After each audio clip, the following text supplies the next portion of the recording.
நம்ம பெருமை YouTube channel நேயர்களுக்கு வணக்கம். நான் அவங்க எஸ்ஏ ஜார்ஜ். இன்றைக்கி ஒரு முக்கியமான நாள். நம்ம சிஎம் முதல்வர் ஜோசப் விஜய் அவர்களுக்கு இன்றைக்கி பிறந்தநாள். இத்தனை வருஷமாக அவருடைய பிறந்தநாளை ரொம்ப கோலாகலமாக ஒரு ரசிகராக கொண்டாடி இருப்போம். இன்றைக்கி ஒரு தொண்டனாக கழக தோழர்களாக கொண்டாட போகிறீங்க. ரொம்ப சந்தோஷம். எனக்கு விஜய் சார் ரொம்ப பிடிக்கும். திரையுலகத்தில் அவர் இருந்த வரைக்கும் அவருடைய அந்த நடனமாக இருக்கட்டும், அவருடைய டைலாக் டெலிவரியாக இருக்கட்டும், அவருடைய படங்களாக இருக்கட்டும், அவருடைய பாடல்களாக இருக்கட்டும், டான்ஸாக இருக்கட்டும், எல்லாமே நான் ரொம்ப வியந்து பார்க்குறது, ரொம்ப அட்மையர் ஆகிறது. அவர் மாதிரியே ஆடணும், அவர் மாதிரியே டைலாக் பேசணும், அவர் மாதிரியே நடிக்கணும்லாம் சொல்லிட்டு நிறைய ஆசைகள் உண்டு. ஸோ இன்றைக்கி விஜய் சாருடைய பிறந்தநாள் ஸ்பெஷலாக இந்த வீடியோ உங்களுக்காக. விஜய் சார் மேலே எனக்கு ஏன் இவ்வளோ அன்பு அப்படின்னு சொன்னால், எனக்கு ஒரு 8-10 வயசு இருக்கும். அப்போ எங்கள் வீட்டுக்கு ஒரு 4 வீடு தள்ளி ஆத்மா அண்ணன் ஒருத்தர் இருக்கார். அவர் வீட்டுக்கு பக்கத்தில் விபின் அண்ணன் ஒருத்தர் இருக்கார். அவங்க 2 பேரும், ஒருத்தர் தல ரசிகர், இன்னொருத்தர் தளபதி ரசிகர். இவங்க 2 பேருக்குள்ள நடுவில் ஏதோ ஒரு கிளாஷ் வந்துருச்சு. இப்போ வருது பார்த்திங்களா, நமக்குள்ளே தலை தாண்டா பெருசு, தளபதி தாண்டா பெருசுன்னு சொல்லிட்டு. அப்போ அவங்க 2 பேருக்குள்ளே ஒரு சண்டை, சின்ன சண்டை இருந்தது. அவங்க 2 பேரும் நல்ல திக் ஃப்ரெண்ட்ஸ் இப்போவும் கூட. அவங்க அந்த நேரத்தில் எனக்கு தளபதி தலை அப்படின்னு சொல்லிட்டு சண்டை போட்டுக்கிட்டு இருக்கும்போது, நான் அப்படியே எதர்ச்சியாக போயிட்டுருக்கோம். வாடா, உனக்கு யாரை பிடிக்கும், நீ தலை பிடிக்குமா தளபதி பிடிக்குமா சொல்லு, தளபதி தானே பிடிக்கும் அப்படின்னு சொல்லி ஒரு வார்த்தை போடவும், ஆமாண்ணே எனக்கு தளபதி தான் பிடிக்கும் அப்படின்னு சொல்லிட்டேன். அதுக்கப்புறம் வீட்டுக்கு வந்ததுக்கப்புறம் நான் யோசிக்கிறேன், நிறைய அஜித் படங்கள் தான் அப்போதைக்கு நான் நிறைய பார்த்துருக்கேன். ஃபார் எக்ஸாம்பிள் காதல் கோட்டை, ஆசை, இந்த படங்கள்லாம் வரும்பொழுது எனக்கு அஜித் சார் நிறைய, இப்போ டிவிகள்லாம் அஜித் சார் படங்கள் தான் அதிகமாக போடுவாங்க. அப்போ கோயம்புத்தூர் மாப்பிள்ளை, நடிகன், விஷ்ணுன்னு சொல்லிட்டு விஜய் சார் படங்கள் போடும்போது எனக்கு அந்த படங்கள் அந்த அளவுக்கு பிடிக்காது. ஆனால் இந்த படங்கள், ஃபார் எக்ஸாம்பிள் காதல் கோட்டை மாதிரியான ஒரு படம் இருக்கட்டும், ஆசை மாதிரியான படங்களாக இருக்கட்டும், முகவரி மாதிரியான படங்களாக இருக்கட்டும், சிட்டிசன் மாதிரியான படங்களாக இருக்கட்டும், எனக்கு ரொம்ப பிடிக்கும். இந்த பக்கத்து அஜித் சாருக்கு, இந்த பக்கத்து விஜய் சாருக்கு ஒரே ஒரு படம், பூவே உனக்காகன்னு ஒரு படம் பொழுதுனையும் போடுவான் சன் டிவியில்.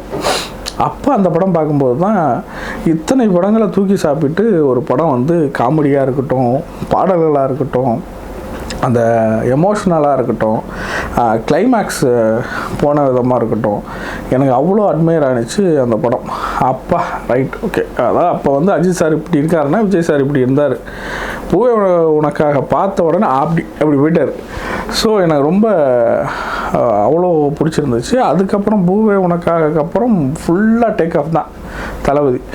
காதலுக்கு மரியாதையாக இருக்கட்டும், அதுக்கப்புறம் இந்த ஷாஜகான், துல்லாத மனமும் துள்ளும், இந்த மாதிரியான படங்கள் அப்படியே பிரியமானவளெல்லாம் பீக்கு. துல்லாத மனமும் துள்ளும், பிரியமானவளெல்லாம் சிம்ரனும் விஜய் சாரும் உண்மையான ஹஸ்பண்ட் அண்ட் ஒய்ஃபோ அப்படின்ற யோசிக்கிற அளவுக்கு. ஏன்னா அப்போல்லாம் அவ்வளோதானே நாலேஜ், சின்ன பசங்க தானே, நல்லா இருக்குடா, பேரிங் சூப்பராக இருக்குடா அப்படின்னு சொல்லிட்டு பார்த்துக்கிட்டு இருந்த டைம். ஸோ அப்படியே கொஞ்சம் கொஞ்சமாக விஜய் சாரை பிடிக்க ஆரம்பிச்சிச்சு. விஜய் சார் தான் எங்கே கேட்டாலும் நான் விஜய் ரசிகர், நான் தளபதி ரசிகர் அப்படின்னு சொல்லிட்டு போல்டாக பேச ஆரம்பித்தாச்சு. அப்புறம் எப்படி ஆத்மா அண்ணன், விபின் அண்ணன் ஜெனரேஷன் சண்டை போட்டு இருந்துச்சோ, அதுக்கப்புறம் எங்கள் ஜெனரேஷன் சண்டை போட ஆரம்பித்தோம்.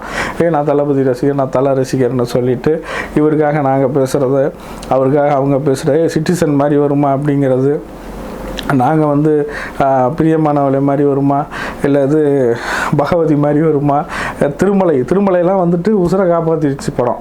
அப்பாடா அப்படின்னு தளபதிக்கு ஒரு நல்ல படம் வந்துடுச்சு. ஏன்னா அது வரைக்குமே அஜித் சாருக்கு நல்ல ஒரு சிட்டிசன் படத்தை பேசுகிறதுக்கு ஈக்குவலான ஒரு படமே இல்லை. முகவரியை பீட் பண்ணுற மாதிரி ஒரு படமே இல்லை. தமிழன்லாம் வந்துச்சு, தமிழன்லாம் சரியாக போகலை. அதுக்கப்புறம் புதிய கீதைன்னு ஒரு படம் வந்துச்சு, அந்த படமும் பெருசாக செல்ஃப் எடுக்கலை.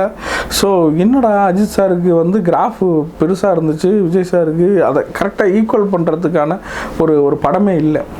அதுக்கப்புறம் வரும்பொழுது தான் நம்ம திருமலையிலேருந்து டேக் ஆஃப் ஆகிறோம். திருமலை, அதுக்கப்புறம் கில்லி, அப்புறம் மதுரை, அப்புறமேட்டு என்ன சொல்கிறது தெரி, மெர்சல் அப்படியே வேறு மாதிரி வேட்டைக்காரன் தாண்டா வேணுங்கிற மாதிரி அப்படியே டேக் ஆஃப் ஆக இங்கிட்டு ஜனா, ஆஞ்சநேயா, ஆழ்வார் இந்த மாதிரி அவர் கொஞ்சம் டவுன்ஃபால் ஆகிறாரு. அப்போது இல்லை நான் சொல்கிறது வந்து இவராக பெஸ்ட்டுன்னெலாம் இல்லை. அந்த ஏஜில் எங்களுக்கு வந்து என் தலைவர் தாண்டா பெருசுன்னு சொல்கிறதுக்கு ஒரு 4 படமும், என் தலைவர் தாண்டா பெருசுன்னு சொல்கிறதுக்கு ஒரு 4 படமும் வேணும் இல்லையா?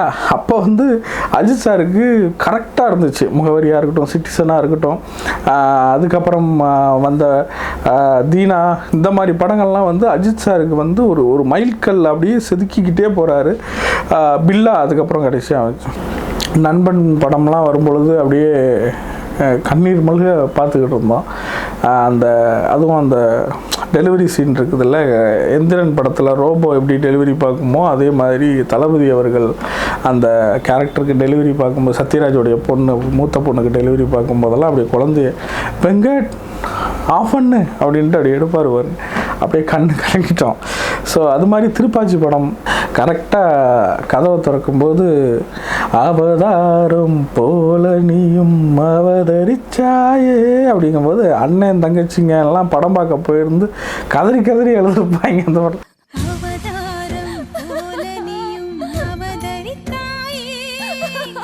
அதே மாதிரி சிவகாசி படத்தில் வந்துட்டு அப்படியே இன்றைக்கி அவருக்கு பிறந்த நாள், மனைவிக்கு 2 சேலை, மாமியாருக்கு 2 சேலை எல்லாம் வாங்கிட்டு போயிருக்காப்புல. பெத்தவன் நிலைமையை பார்த்தியா அப்படின்னும் போது அப்படியே அந்த ஒரு ஓட்டம் தெரியும். என்ன இது என்ன வீதிடா, வீதிய சொல்ல ஒரு வழி இல்லையா அப்படின்னு ஒரு மாதிரி அப்படியே நெகிழ வச்சுட்டாப்புல மனுஷன். அதுதான் அதெல்லாம் வந்துட்டு நான் தளபதி ரசிகன்டான்னு சொல்லி மார்த்தட்டிக்கிற சீன்ஸ் அதெல்லாம். அதே மாதிரி துப்பாக்கி படமாக இருக்கட்டும், அதில் அது ஒவ்வொரு ஃப்ரேமுமே செதுக்கியிருப்பார். தெரி படம், மெர்சல்லாம் மிரண்டுட்டேன். 3 விஜய் சார், அதுவும் மாறன் கேரக்டர்லாம் வெற்றி மாறான் அப்படிங்கும் போதெல்லாம் அப்படியே கூஸ் பம்ஸ் புல் அடிச்சிருச்சு. ஸோ அப்படி விஜய் சாரை வந்து அணு அணுவாக ரசித்து பார்த்துக்கிட்டு இருந்தோம். எந்த படத்துக்கு நாங்கள் ஃபஸ்ட் ஷோ போகிறோமோ இல்லையோ, விஜய் சார் படத்துக்கு ஃபஸ்ட் ஷோ. அதுவும் ஒருத்தன் இருக்கான் எங்கள் டீமில், அவன் பேர் விஜய் தான். ஆக்சுவலாக அவருடைய சொந்த பேர் ஞான ரூபன் ராஜ். அவர் வந்து அவருடைய கால் நேம் வந்து விஜய். அது எப்படி விஜயை பிடிச்சதுனால அப்படி வந்துச்சா, இல்லை அவங்க அப்பா அம்மா அப்படி கூப்பிட ஆரம்பித்ததுனால நாங்கள் கூப்பிட ஆரம்பித்தோமான்னு தெரில. இன்ன வரைக்கும் அவருடைய பேர் விஜய். அவன் என்ன பண்ணுவான், எந்த படத்துக்குமே போக மாட்டான். கேட்டால் காசு இல்லை மச்சான் அப்படி, கருப்பு படம் வந்திருக்கு வாடா, இல்லை இப்போ காசு இல்லை மச்சான் அப்படிமா. இதுக்கு முன்னாடி ரஜினி சார் படம் வந்திருக்கு வேட்டையன், வாடா காசு இல்லைடா அப்படிமா. சரி நல்ல படம்டா, சில இது இப்போ லப்பர் பந்தெல்லாம் நாங்கள் ஃப்ரெண்ட்ஸோடு போனோம், அப்போ கூட அவன் காசு இல்லைடா அப்படின்ட்டான். ஆனால் விஜய் சார் படம்னா எங்கேருந்து அவனுக்கு காசு கிடைக்கும்னே தெரியாது. முதல் ஷோ நாங்களே அவன்கிட்ட தான் டிக்கெட் கேட்போம்னா பார்த்துங்க, அந்த அளவுக்கு திக் ஃபேன் அவன். ஸோ அந்த மாதிரி விஜய் சாரை வந்து நாங்கள் பார்த்து ரசித்த கூட்டம். அதே மாதிரி விஜய் சாருக்காகவே இப்போ ஓடிக்கிட்டு இருக்கு பார்த்தீங்களா பின்னாடி, இதெல்லாம் வந்து லிரிக்ஸ் நானே எழுதி அவருடைய வரிகள். இப்போ அந்த பாட்டை எழுதும் போதே என்ன தோணுச்சுன்னா, அவர் பேசின வரிகளை வந்து நம்ம பல்லவியில் வைக்கணும். இப்போ நம்ம நதி மாதிரி கள்ள தூக்கி போட்டுக்கிட்டே இருப்பாங்க, பட் அந்த நதி மாதிரி போய்கிட்டே இருக்கணும் அப்படிங்கிறதும், தர்மம் தாங்க ஜெயிக்கும், நியாயம் தாங்க ஜெயிக்கும், என்ன கொஞ்சம் லேட்டாக ஜெயிக்கும் அப்படிங்கிறதும். ஸோ இந்த மாதிரி என் பேனரை கிளிங்க, என் கட் அவுட்டை உடைங்க, ஆனால் என் ரசிகர்கள் மேலே மட்டும் கையை வச்சிடாதீங்கன்னு அவர் சொன்ன வார்த்தைகளை வச்சு ஒரு பாட்டாக எழுதணும்னு நினச்சி தான் இந்த பாட்டை நாங்கள் உருவாக்கணும். எனக்கு தெரிஞ்சு இது 2021, 22 அந்த அவருடைய பர்த்டே டைமில் இந்த பாட்டை நாங்கள் எடுத்து ரிலீஸ் பண்ணோம்.